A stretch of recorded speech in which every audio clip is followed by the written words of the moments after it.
Question 6. We've got this triangle and we've got various lengths, all given in surd form, and we have to find the value of cos of angle ABC, which is basically the corner B.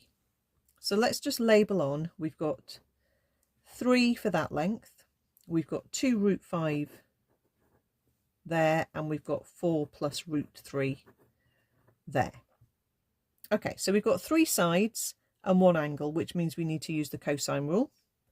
And the cosine rule is, the way you've possibly memorized it, a squared equals b squared plus c squared, take away 2bc times cos a. Now we need it for b, so let's re-letter this so we end up with b. Okay, so basically my a's need to be b's and my b's need to be a's. Let's rewrite it. So we've got little b squared is little a squared plus c squared minus 2 lots of ac cos capital B. Okay, so this is my little b down here, my little a and my little c. Remember, they are the ones that are opposite the corners. Right, so let's put the values in. I mean, you can put the values in now and then rearrange, or rearrange the formula. It's up to you.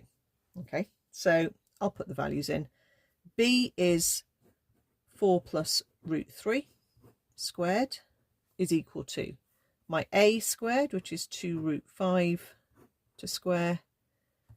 C squared is a 3 to square. And then we want minus 2 times 2 root 5 times 3 times cos B.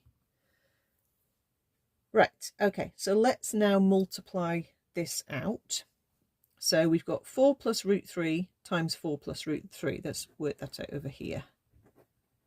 Okay, remember your middle terms when you're squaring a bracket. So if you need to write it out, then do that. So you're going to get a 16. You're going to get a plus 4 root 3 and another plus 4 root 3 for our middle terms. And then you're going to get a plus 3 at the end. So that will give us 19 plus 8 lots of root 3.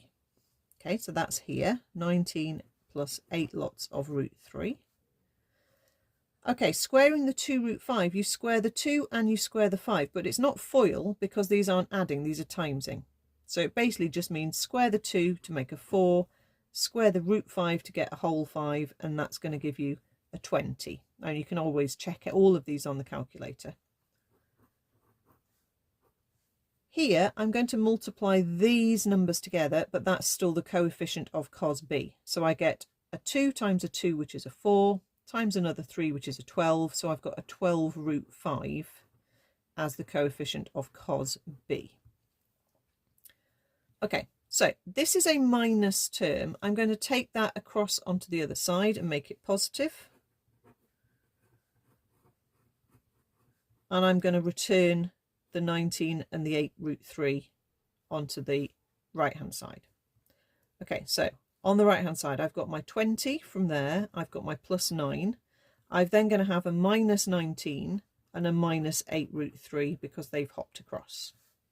Okay, so let's tidy that up. 20 add 9 is 29, take away 19 is 10. We've got 10 minus 8 root 3. Okay, so we're nearly there. We divide down